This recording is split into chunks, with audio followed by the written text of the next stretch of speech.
Ngayon alam ko na kung bakit ba tayo pinapatulog ng ating mga magulang tuwing hapon noon. Kasi darating pala ang araw na yung tinatakasan nating pagtulog at pahinga noon ay hahanap-hanapin na natin ngayon. Kaya pala inuutusan tayo ng mga magulang natin noon, hindi para pahirapan tayo. Yung mga utos pala na iyon ay magiging aral na babaunin natin pagdating ng panahon. Ngayon alam ko na kung bakit noong mga bata pa lamang tayo, gusto ng ating mga magulang ay bago pa man magdilim ay nasa bahay na ang lahat. Dahil darating pala ang panahon na taon na ang lilipas at bibilangin bago nila tayo makasamang muli.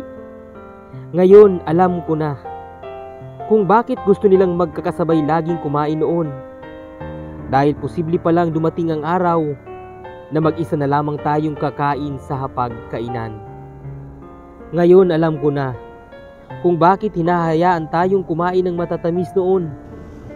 Dahil marami pala tayong mararanasang pait sa buhay natin ngayon.